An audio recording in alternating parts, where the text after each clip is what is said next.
तो आज मैं जिस मूवी को एक्सप्लेन करने वाला हूँ, इस मूवी का नाम है लिव बाय नाइट। और आज की हमारी कहानी एक ऐसे सोल्जर के ऊपर होने वाली है जो कि आर्मी से निकलकर सीधा एक गैंगस्टर बन गया।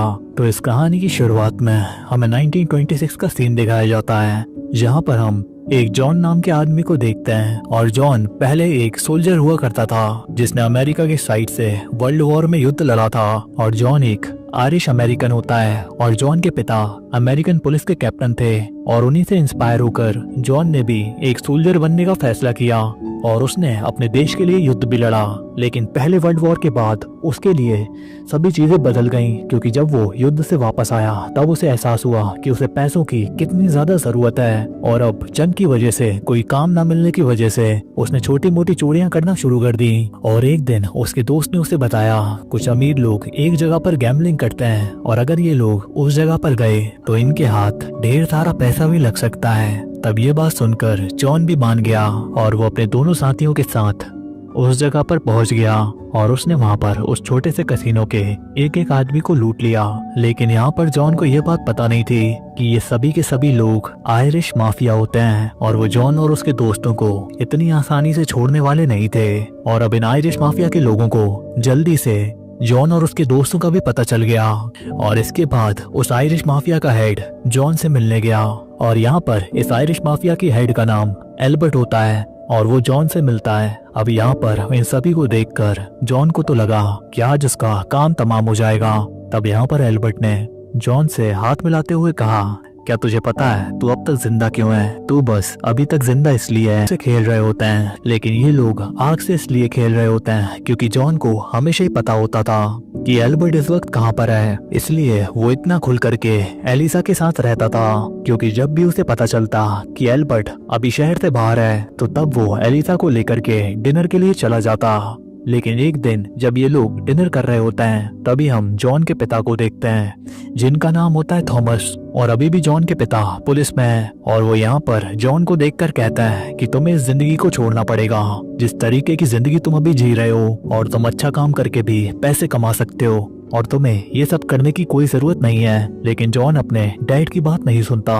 तो तब यहाँ पर उसके डैड यहाँ से चले जाते हैं। अब इसके थोड़े समय बाद जॉन को इनवाइट करता है एक डोसू नाम का आदमी, जो कि इटालियन माफिया का हेड होता है। और जैसे यहाँ पर जॉन पहुंचता है तो डोसू यहाँ पर उससे कहता है कि तुम्हारे पास यहाँ से सिर्फ दो रास्ते हैं। पहला रास्ता ये है कि तुम अपने बॉस एल्बर्ट को मार दो और हमारे लिए काम करना शुरू कर दो, और इस चीज के लिए मैं तुम्हें मालामाल कर दूंगा।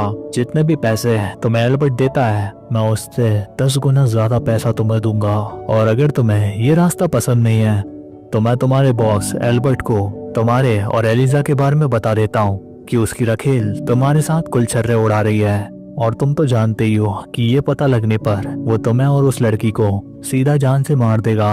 और अब बस फैसला तुम्हारा है कि आखिर तुम्हें क्या करना है। लेकिन यहाँ पर जॉन किसी से नहीं डरता और वो डोसू से कहता है कि मैं एल्बर्ट को नहीं मारूंगा। और इतना कहकर वो वहां से चला आता है। लेकिन जॉन को अब ये बात पता है कि जल्दी एल्बर्ट को ये बात पता चलने वाली है। तो अब ये बात पता चलने से पहले उसे बोस्टन छोड़कर भागना होगा। तो अब ये बात वो एलिसा को भी बताता है कि हम जल्दी बोस्टन छोड़कर जाने वाले हैं, लेकिन वहां जाने से पहले मुझे कुछ पैसे चाहिए। ये भागते हुए बाहर आते हैं तो गोलीबारी शुरू हो जाती है और इन गोलियों की आवाज इतनी तेज होती है कि पूरे शहर की पुलिस इनके पीछे पड़ जाती है। और अब इसके हर तरफ से गोलियां चल रही होती हैं। तो फिर यहाँ पर जॉन अपने दोस्तों से कहता है कि हमें अलग अलग गाड़ियों से यहाँ से भागना पड़ेगा और तभी जाकर हम बच पाएंगे, क्योंकि पुलिस वालों की तादाद काफी ज्यादा है। तो फिर ये लोग अलग अलग गाड़ियों से भागना शुरू करते हैं। लेकिन अब जैसे ये भाग रहे होते हैं, जॉन की गाड़ी के सामने एक कार आती है जिससे ये दोनों आपस में टकरा जाते हैं। लेकिन इस एक्सीडेंट में 3 पुलिस वाले मारे जाते हैं। और अब इस सब चीजों से जॉन काफी ज्यादा डरा हुआ होता है और वो भाग करके चला आता है अपने घर पे। और आज की रात वो घर में ही छुपा रहता है। और फिर अगली सुबह वो अखबार पढ़ते हुए देखता है कि पूरे शहर में ये खबर फैल चुकी है कि इन तीनों चोरों का स्केच आ चुका है और उन्हें ये भी पता है कि इन पुलिस वालों को किसने मारा। अब इसके बाद जॉन छुपते हुए पहुंचता है एल्बर्ट की पार्टी में और एलिसा को देखकर वो इशारा करता है कि वो यहाँ से भाग जाए। लेकिन तब यहाँ पर जॉन को पता चलता है कि एलिसा ने असल में उसे धोखा दिया है। वो एल्बर्ट के साथ मिल चुकी थी उसने एल्बर्ट को सब कुछ बता दिया और अब यहाँ पर एल्बर्ट के लोग आकर जॉन को पीटना शुरू कर देते हैं और तब एलिसा के पास आता है एल्बर्ट और वो एलिसा से कहता है कि मुझे तो पहले से ही पता था तुम दोनों के बारे में और अब मैं तुम दोनों को ही जान से मार दूंगा। और यहाँ पर एल्बर्ट के आदमी जॉन को खींचकर बाहर लाता है, लेकिन इससे पहले कि वो उसे जान से मार पाते जॉन के डैड पूरी पुलिस फोर्स के साथ वहाँ पर आ जाते हैं। अब वहाँ पर इतनी पुलिस को देखकर एल्बर्ट के आदमी अंदर चले जाते हैं, लेकिन अब यहाँ पर थॉमस आकर के कहता है कि बेटे तुम्हारे ऊपर मर्डर और रॉबरी के चार्जेस हैं और अब तुम जेल के अंदर लंबे समय के लिए जाने वाले हो। अब इतना कहने के बाद जैसे ही वो अपनी गाड़ी की तरफ जाते हैं बाकी पुलिस वाले जॉन को पीटना शुरू कर देते हैं। और अब कुछ दिनों बाद जॉन की आंखें खुलती हैं एक हॉस्पिटल में और यहाँ पर जॉन के डैड थॉमस उसके पास आते हैं और वो कहते हैं कि मैंने तुमसे कहा था कि तुम इन बुरे लोगों का साथ मत दो और तुम्हें प्यार भी हुआ तो एक बुरी लड़की से। और वो एल्बर्ट कभी किसी को माफ नहीं करता, उसने उस लड़की एलिजा को बड़ी बेरहमी से मारा।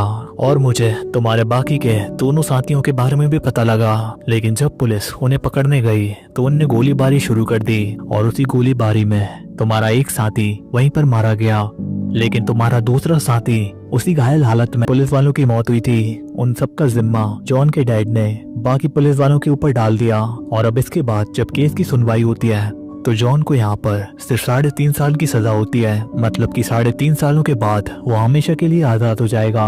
अब 3.5 साल बाद जेल की सजा पूरी होने के बाद जॉन जेल से बाहर आता है और उसे पता लगता है कि उसके पिता की मौत हो चुकी है। उन्हें एक हार्ट अटैक आया था और इस न्यूज को सुनने के बाद जो काफी नाराज होता है क्योंकि उसके पिता ने हमेशा ही उसकी मदद करने की कोशिश की और आज अगर वो जिंदा है तो सिर्फ अपने पिता के कारण। लेकिन अभी भी जॉन उन सारी चीजों को भूला नहीं है क्योंकि वो एलिसा से सच्चा प्यार करता था, लेकिन उसे एल्बर्ट ने मार दिया और अब वो किसी भी कीमत पे एल्बर्ट को मारना चाहता है। लेकिन अब वो जानता है कि एल्बर्ट को मारने के लिए उसे किसी गैंग में शामिल होना पड़ेगा। और अब वो तुरंत पहुंचता है डोसू के पास और डोसू यहाँ पर एक बार में ही उसे इटालियन गैंग का मेंबर बना देता है। और फिर वो जॉन को बताता है कि एल्बर्ट हम लोगों के कारण इस शहर को छोड़कर भाग चुका है और यहाँ की सरकार ने सारे शराब के धंधे को बंद कर दिया, लेकिन एल्बर्ट अभी फ्लोरिडा के अंदर अपने शराब का व्यापार चला रहा है और जब तक उसका धंधा वहाँ पर चलेगा हम वहाँ पर अपना धंधा सेटअप नहीं कर पाएंगे। तो इसलिए मैं चाहता हूँ कि फ्लोरिडा जाकर तुम मेरे शराब के धंधे को संभालो और तुम ही मेरे धंधे को फ्लोरिडा में सेटअप करो। और मैंने तुम्हारे फ्लोरिडा जाने की तैयारी कर दी है। अब यहाँ से निकलने के बाद जॉन पहुँचता है फ्लोरिडा और वहाँ पर उसकी मुलाकात होती है उसके पुराने साथी से जो कि पुलिस से बचने के बाद यहाँ पर आ गया था। और जॉन के साथी का नाम होता है डियोन और डियोन एक एक करके उसे सारी बातें समझाता है कि आखिर यहाँ पर लोग धंधा कैसे करते हैं और वो बता दिखाने। और जॉन देखता है कि ये फैक्ट्री नदी के बिल्कुल पास है और वो ये सारा सेटअप देखकर काफी खुश है और वो यहाँ पर इन्हें महीने भर का ऑर्डर दे देता है। और यहाँ पर जॉन इस शराब को सिर्फ फ्लोरिडा में नहीं बल्कि अमेरिका के और भी जगहों पर बेचता है और धीरे धीरे उसका बिजनेस भी अब काफी बड़ा होता जा रहा था। लेकिन इसकी दूसरी तरफ एल्बर्ट का काम पूरी तरीके से बंद होता जा रहा था और जैसे जैसे उसका बिजनेस ठप होते जाता है तो शराब के लिए दोस्तों को ही कमीशन भेजा करता ताकि डोसू उसे आगे सपोर्ट करे। और अब अपने धंधे में लगातार घाटा खाने की वजह से एल्बर्ट बिल्कुल पागल हो चुका है और वो कई बार जॉन के ऊपर हमला करवाता है। लेकिन अब जॉन भी वो कच्चा खिलाड़ी नहीं रहा, उसके पास भी अपनी पूरी गैंग होती है और जो कोई भी जॉन पे हमला करने आता है जॉन की गैंग उसे पहले ही निपटा देती है। और जॉन अब इतना बड़ा हो चुका है कि शहर के बड़े बड़े लोग उसे जानते हैं और अब तो वो पुलिस चीफ के नजरों में भी आ चुका है। अब चीफ एक दिन उसे मीटिंग के लिए बुलाता है और पुलिस चीफ का नाम होता है एडविन। और यहाँ पर सभी को पता है कि पुलिस चीफ को कोई भी नहीं खरीद सकता क्योंकि वो एक ईमानदार पुलिस वाला है। और यहाँ पर आने के बाद एडविन कहता है कि मैं जानता हूँ कि मैं इस धंधे को कभी भी यहाँ पर पूरी तरीके से खत्म नहीं कर सकता क्योंकि अगर मैंने तुम्हें रोक दिया तो कोई और शराब का धंधा शुरू कर देगा। तो इसलिए बस मैं तुमसे एक ही बात कहना चाहता हूँ कि अगर तुम्हें ये शराब का धंधा करना है तो तुम खूब करो, लेकिन इससे किसी भी मासूम की जान नहीं जानी चाहिए और ना ही कहीं वायलेंस होना चाहिए। और अगर तुमने मेरी सारी बातों को माना तो मैं तुम्हारे रास्ते में कभी भी नहीं आऊंगा। तो ये सुनकर जॉन भी उसकी बातें मान लेता है। अब इसके बाद यहाँ पर एडविन की बेटी आती है जिसका नाम है लॉरेला और एडविन सभी से लॉरेला को मिलवाता है और एडविन बताता है कि लॉरेला हॉलीवुड में जा रही है एक्ट्रेस बनने के लिए। तो इस बात पर दोनों ही जॉन और डियोन उसे कॉन्ग्रेचुलेट करते हैं और अब तो यहाँ पर जॉन का बिजनेस और भी अच्छे से आगे बढ़ रहा है क्योंकि पुलिस चीफ उसके साथ है। लेकिन अब धीरे धीरे जॉन को ग्रेसी से प्यार हो जाता है और ये बात हर जगह फैल जाती है। लेकिन यहाँ पर कुछ लोगों को ये बात बिल्कुल भी पसंद नहीं है कि एक गोरा आदमी काली लड़की के साथ रहे। और यहाँ पर गोरे लोगों की एक पूरी कम्युनिटी होती है जिनका नाम होता है ट्रिपल के। और उन्हें पता है कि जॉन अपनी शराब को काले लोगों में भी बेचता है और यहाँ तक कि उसकी गैंग में भी काफी सारे काले लोग हैं। लेकिन ये ट्रिपल के का सबसे पहले यहाँ के पुलिस चीफ के पास पहुँचता है और उन्हें अपनी पूरी बात बताता है। तब पुलिस चीफ उसकी मीटिंग करवाता है एक आरडी नाम के आदमी के साथ। तो तब जॉन आरडी को ऑफर देता है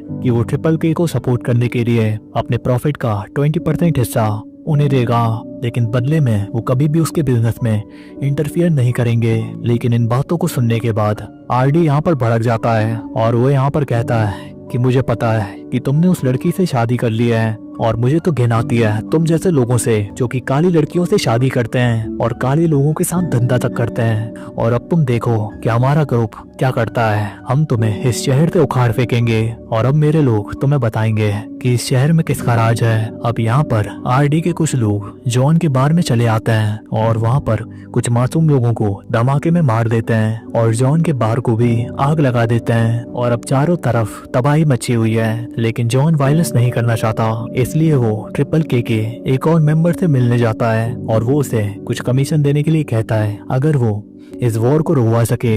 लेकिन यहाँ पर यह आदमी भी जॉन के ऊपर भड़का हुआ होता है और वो जॉन को धमकी देना शुरू करता है, जिसे सुनने के बाद अब जॉन भी गुस्से में आ जाता है और यहाँ पर डियॉन बंदूक निकालकर सीधा गोली मारता है इस आदमी के भेजे में। और इसके बाद जॉन पहुंचता है पुलिस चीफ के घर पे और वो उससे कहता है कि देखो मैं किसी को भी मारना नहीं चाहता था, लेकिन उस समय कोई और रास्ता नहीं था और इसलिए अब मुझे उस आरडी को मारना है। और मुझे पता है कि आरडी तुम्हारा साला है और वो अभी कहीं जाकर छुप गया है, तो मुझे तुम उसकी लोकेशन बताओ ताकि ये सारी चीजें हमेशा के लिए खत्म हो जाएं। लेकिन एडविन कहता है कि मैं ऐसा कभी भी नहीं करूंगा, आरडी तो मेरे परिवार का हिस्सा है। अब इन सारी चीजों को सुनने के बाद जॉन तस्वीर दिखाता देखी नहीं जाती, तो यहाँ पर जॉन बंदूक निकालता है और आरडी के सीने में सारी की सारी गोलियां उतार देता है और उसके आदमियों को जॉन की गैंग मार देती है। लेकिन फिर डियॉन जैसे ही जॉन के पास आता है वो देखता है जॉन को गोली लगी है और वो तुरंत ही उसे लेकर के हॉस्पिटल जाता है। लेकिन अब आरडी की मौत की खबर हर जगह फैल चुकी है और वो ट्रिपल के की गैंग कभी भी आ सकता है जॉन को मारने के लिए। तो इसके लिए डियॉन ने हर जगह पर अपने गैंग के आदमियों को तैनात करके रखा है।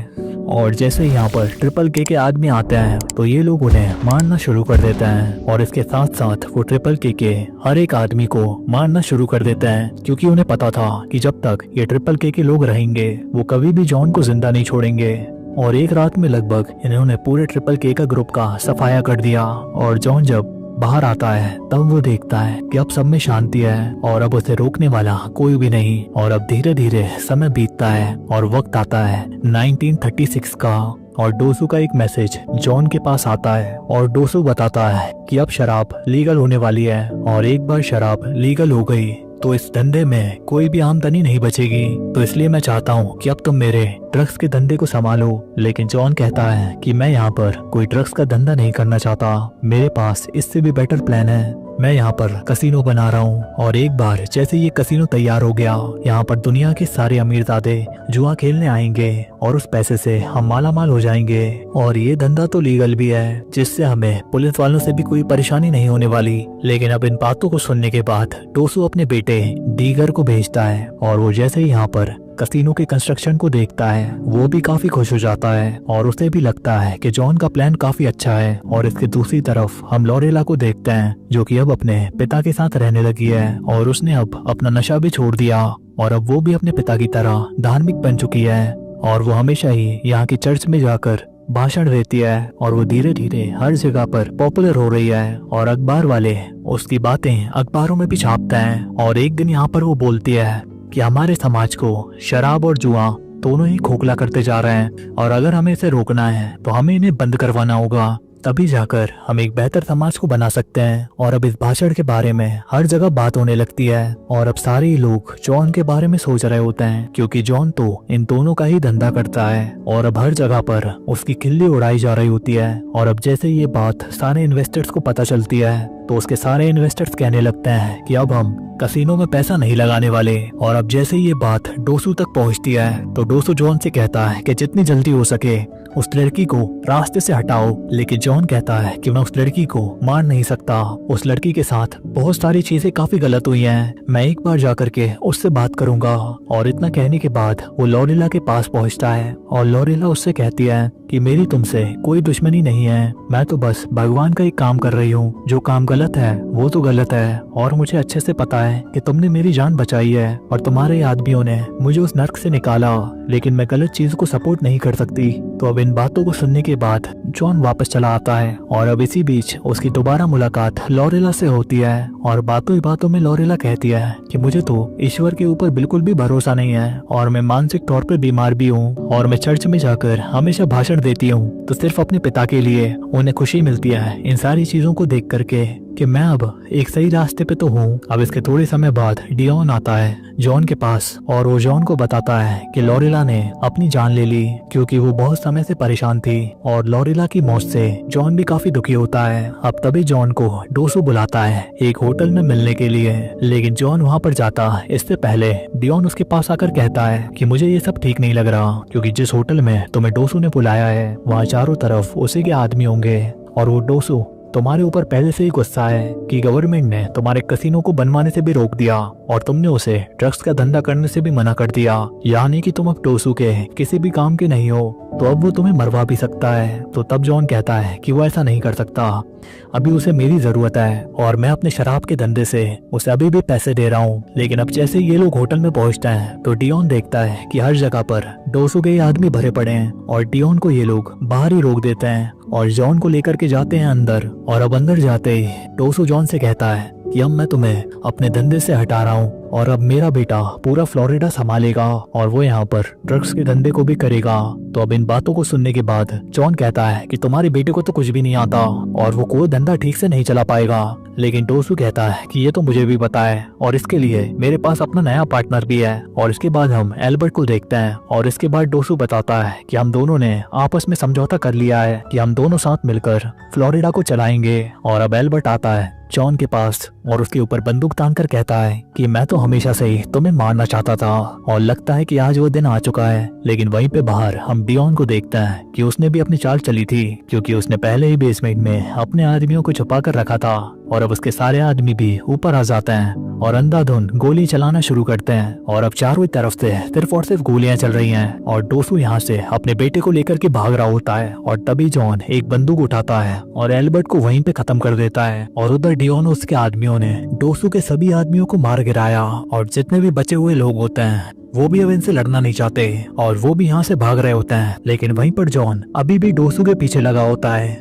लेकिन फिर डोसू को भी एहसास होता है कि अब वो यहाँ से भाग भी नहीं सकता, तो फिर वो अपने बेटे और गार्ड्स को बाहर छोड़ता है और अपने आप को एक कमरे में लॉक कर लेता है। लेकिन जैसे ही फिर वो पीछे मुड़कर देखता है तो वहाँ पर जॉन पहले से ही अपनी बंदूक लेकर वहाँ पर बैठा होता है और अब धीरे धीरे जॉन डोसू के पास आता है और उससे कहता है कि मेरे आदमियों ने तुम्हारे बेटे को मार दिया और अब तुम्हारी बारी है। और इतना कहते ही वो डोसू का काम भी तमाम कर देता है। और अब जॉन जैसे ही बाहर आता है और अब इसके बाद जॉन जैसे ही बाहर आता है तो डियोन उससे कहता है कि आज तुमने दो सबसे बड़े गैंगस्टर्स को मारा है, जिनमें से एक तो आयरिश माफिया का हेड था तो दूसरा इटालियन माफिया का हेड, और इन दोनों को मार के अब तुम सबसे बड़े बॉस बन चुके हो और अब सारे ही लोग तुम्हारे आगे झुकने वाले हैं। लेकिन अब जॉन कहता है कि मुझे कुछ भी नहीं चाहिए और अब मैं इस क्राइम की जिंदगी को छोड़ रहा हूँ। और इतना कहने के बाद वो डियोन को बंदूक देता है और वो कहता है कि अब से तुम यहाँ के बॉस हो। और अब यहाँ पर जॉन ने सारी चीजों को छोड़ दिया और फिर वो अपनी पत्नी को लेकर के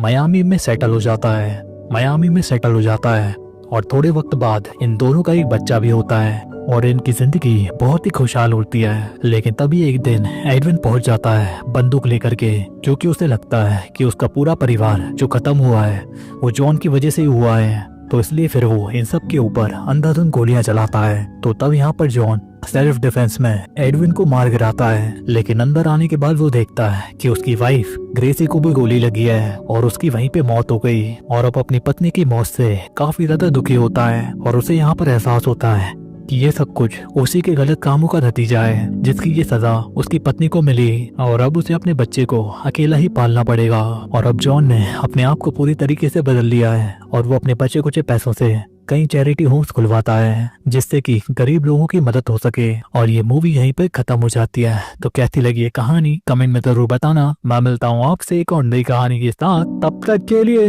गुड बाय, बाय बाय, टाटा, सायोनारा।